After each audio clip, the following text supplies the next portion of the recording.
morning, everybody. Yes, it's Tuesday, and you know what that means. It's our plan and play day. For Robert, he goes to the grocery store on Tuesday. For me, it's the day before I get a haircut, and my hair won't do anything. I've tried wetting it. It gets to that one day, and in the past, that one day would be the day that I would get my scissors and cut my own hair. But not today, because I have a hair appointment tomorrow afternoon at 2 o'clock.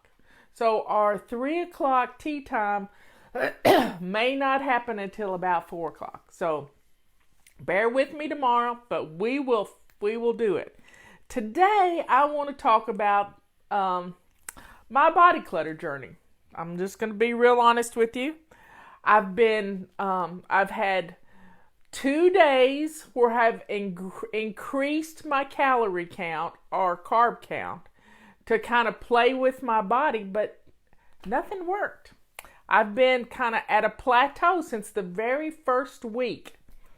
And yesterday, I got mad.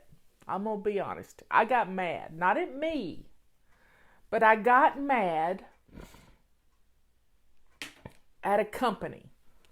Yep, I got mad at a company. And let me go back and tell a little story. Many years ago, when I was on my first body clutter journey, I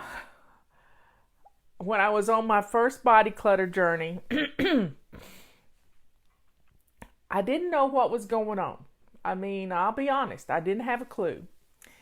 I was having issues with waking up in the middle of the night with a cough that would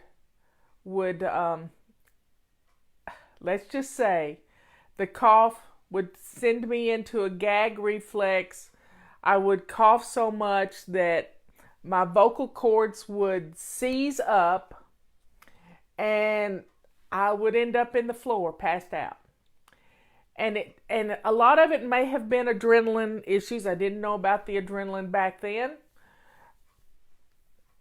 But my doctor put me on something that was an acid reducer. He said what was happening was I didn't have an allergies. I went through all the allergy testing, everything. Didn't have allergies. No mold, no pollen, nothing. I'm not allergic to anything but honey.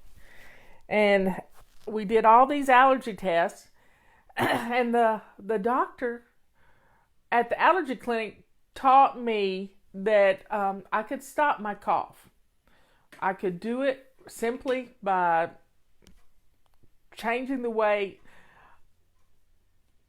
I would firm up my diaphragm and just tighten up my stomach muscles, and I could stop the cough. But I didn't know that then, and I would go into this coughing fit. I've done it on stage. It was just some craziness going on. My friends have seen me pass out from this, and it's just not a fun situation. So I have sort of PTSD when it comes to acid reflux and coughing and the things that go with that. So my husband asked me to go off the anti-reflux medicine a few years ago. And because of that, my hairdresser introduced me to a product. I'm going to fuss at her tomorrow, but I'm going to fuss about this company. Introduced me to Alka-Seltzer Heartburn Relief Chews. Yep. Don't be fooled. Well, I've been charting my weight and how much water I'm drinking and what I'm eating. All of this is on my calendar in the bathroom. It's covered in my food diary. And when you're not eating a lot, there's not a lot you have to write down. I write down where we go to eat, what I had, and it's just that simple. I write down how much water. Sometimes I write down if I had a good bowel movement, all of these things. Well, my weight has stayed the same for the last 3 weeks. Since the very first week we started. And I haven't cheated except on specific times where I intended to do it. And I increased my calorie count that day, or my carb count, and I hadn't cheated. And I thought by the end of the month I would be down 10 pounds, but I'm not. And we still have another week to go. Well, I know my body. I know me. I know that I am smart. So I got to thinking, what is it that I'm doing that's causing the problem? And I had looked at the label on the back of this bottle of lies. Back of this bottle of lies. And I looked for a carb count. Guess what? It's not on here. Doesn't even tell you. No, doesn't even tell you. It does give you a phone number to call. So yesterday, I called the Bear Company. This is the company that owns Alka-Seltzer. Right there. You see it? That little green dot? It's Bear. I actually have a friend who works for the company. And I'm going to pass it along to her. Yep. I called them. And I said, I'm pre-diabetic. I need to know the carb count on this product. And they said, well, that's proprietary information. I said, like heck it is. I'm putting it in my body. I need to know. So it says it has a take 2 tablets. Chew them up. 2 tablets. And, yep. She wouldn't tell me the carb count. Said it was proprietary information. And I said, well, I'm pre-diabetic. She said, well, we don't recommend you take them. I said, what? Why don't you say that on the bottle? Why don't you say that on the bottle? And then I said, I'm calling the FDA. This is lies. And I'm calling the FDA. You know what she did? She gave me the carb count. She gave me the carb count. 2.1 grams of carbs in each. Well, this one hadn't been opened. 2.1 grams of carbs for one little. It's 2.1. Now talk about making me mad. Making me mad. Because the limit is 5 per day. They tell you to take 2 at a time. 5 per day.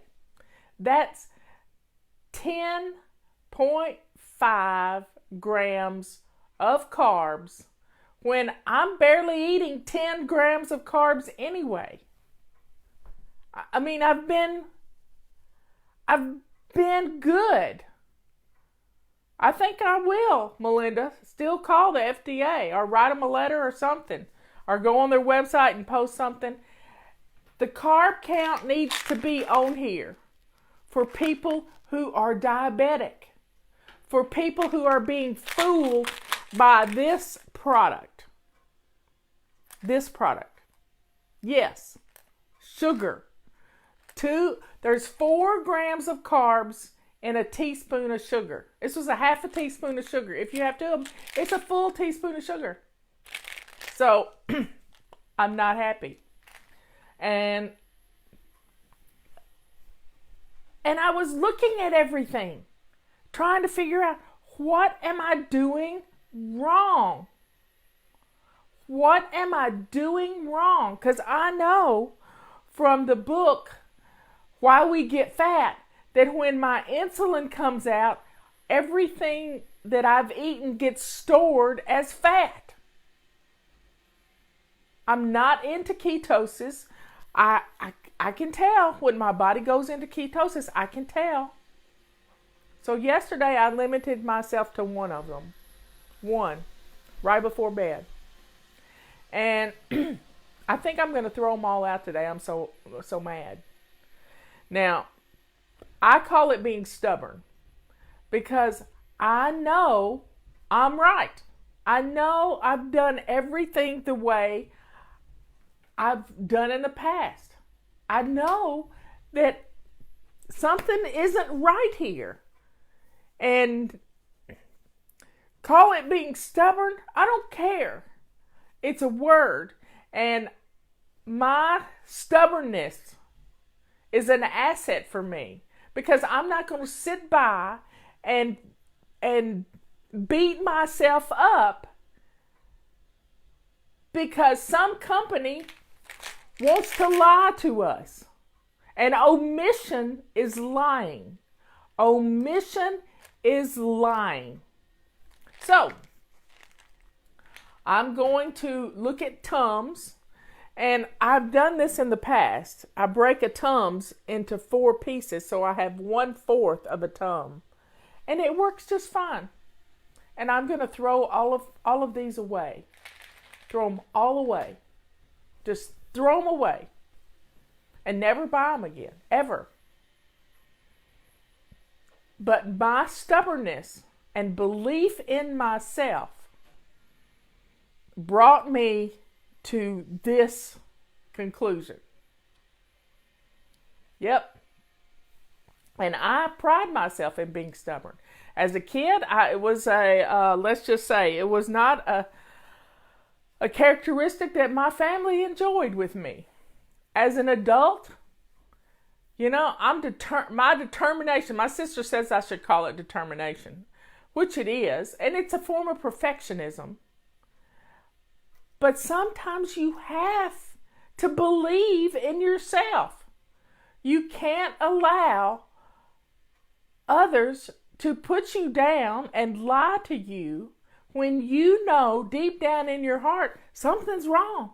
Something's wrong. We got a testimonial one time from a lady who was so sick. She had pneumonia. She was so sick. She had a newborn and she had pneumonia, and she went to the doctor. She's turning blue in the doctor's office. Turning blue in the doctor's office. And she hands the baby somebody, and she's in the floor. Next thing she knows. And she was not getting any oxygen.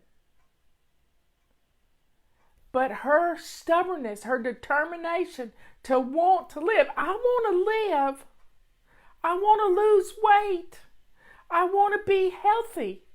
But all the I wanters in the world aren't going to change that if I keep with this.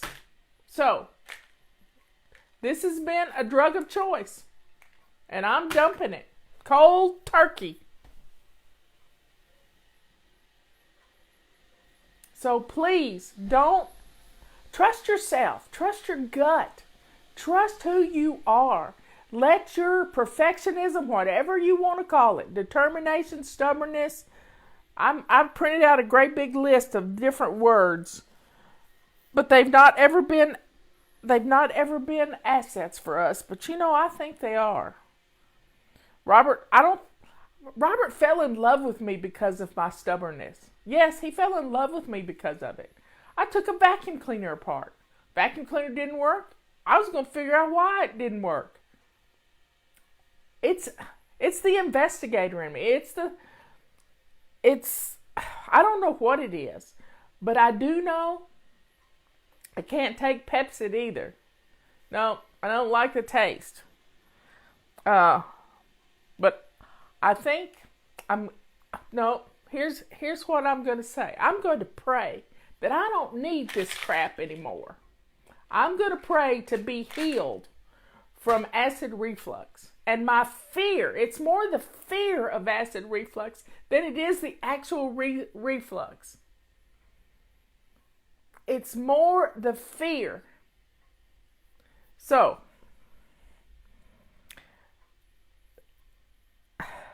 I'm trying to find different words for stubborn, and I found them here. Stubborn. Other words, synonyms and antonyms.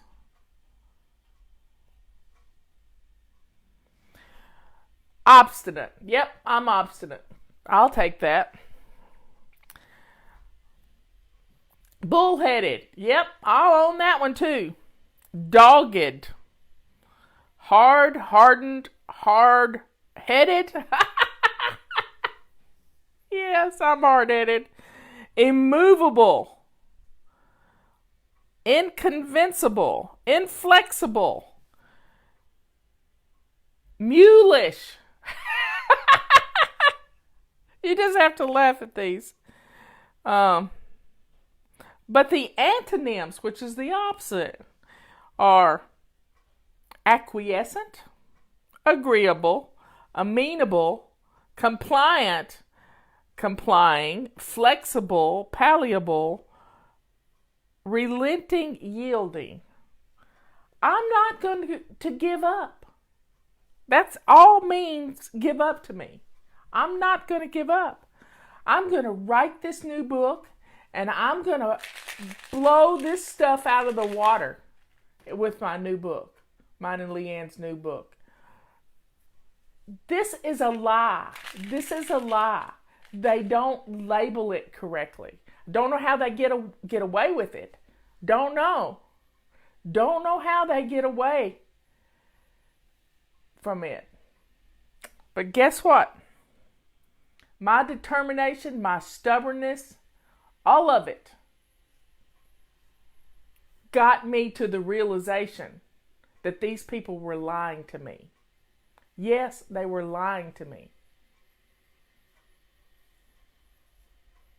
So, I know I have to deal with my fear of passing out from coughing, and it's not a pretty picture. But guess what? The doctor has taught me how to control my cough. And when I get up in the middle of the night, and I have a bed that I can raise up that will help with that. Yes, Bayer and Monsanto are now one, and my friend I went to high school with works for Monsanto. I was with her when they bought the company. And yeah, it makes me sad. It makes me sad that a lot of people are being fooled by this product. And I'm never going to use it again. And yes, I'm throwing the baby out with the bathwater, but the bathwater has got to go. The baby doesn't have to go. I'm the baby. I'm the baby. I can't do honey because I'm allergic to honey, folks. And honey is sugar too. It would have more carbs than these things. So, here's another thing you can do with reflux. Practice swallowing. I told my doctor about this and she just couldn't believe it. But swallow strongly 10 times. The esophagus is a muscle. And you don't eat chocolate before bedtime. You don't drink coffee before bedtime.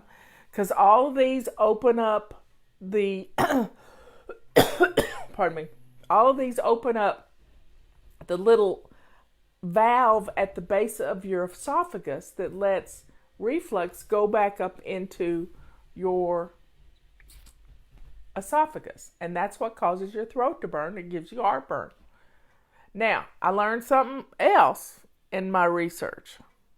I got something in my eye. I learned something else.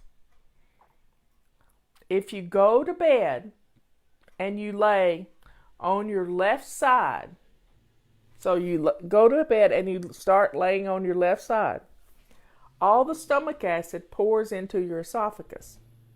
If you look at a picture of anatomy, there it goes down and it curves. But if you lay on your right side, no, let me get it right. I get my left and rights mixed up. This is my right side. If you lay on your right side, then everything pours into your esophagus. If you lay on your left side, then the tube is up higher and nothing gets into the esophagus. So that can be helpful if you have reflux. So the main thing here is you can lift your bed up 1 brick, 3 inches, and help solve this. You can prop up on pillows. You can do lots of things. And it's going to help with reflux. I'm going to go cold turkey. Yep, plain and simple. Cold turkey. And I'm not going to take these anymore. Never again. It's made me angry. And when I get angry, it takes a lot to get me angry, but this has made me mad. And in my determination and stubbornness, my husband asked me to quit taking the medication that I was on for many years. He asked me to quit taking it because there's research on it that says it messes with your brain. It messes with your brain. And I got a pretty good brain. So when my husband asks me to do something, he does it out of love and kindness and for my benefit. And I'm going to do that. I'm going to do that. Going to do it. So laying on this side, on my left side, helps too. Well, y'all, I know I've been on my soapbox today. Thank you so much. What medicine did I? Protonics is what I stopped. Protonics. And all of it comes from passing out when I would have acid reflux. And I would start coughing and it would give me a fit. And I don't want to pass out. Don't want to pass out. I mean, I did it in the middle of the night one night, scared Robert half to death. And all it was going into a coughing fit because of the acid reflux. So I'm going to be very calm about this. I'm going to pray for healing. And Rebecca told me yesterday she's been on low carb for about a year. She says the minute she went on low carb, the next day her acid reflux was gone. So I'm determined that I'm not going to take this anymore. Not going to take it. It's all good. I need to breathe because I've been on my soapbox. My neighbor, Dr. Ludwig Kemp, he wrote a book. This in its 13th, 14th printing when he passed away several years ago. He told me one time, he said, all medicine is poison. But sometimes you have to take poison. Sometimes you do. But, you know, I'm praying for healing. I'm praying for healing. And it's going to be gone. It's going to be gone. It's gone already.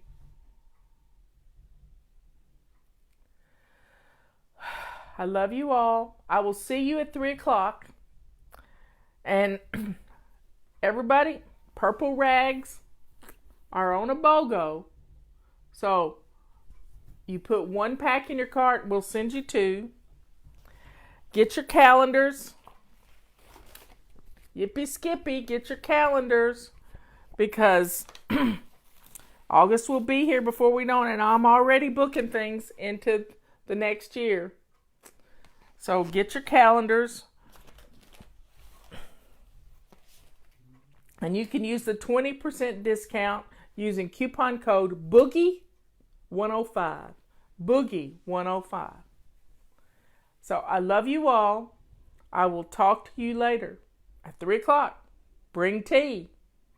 And we will have, I'll pull something out of my little trusty owl. I'm having heartburn. Practice swallowing. It really works. I just did it. Swallow. I love you all. See you later. Bye.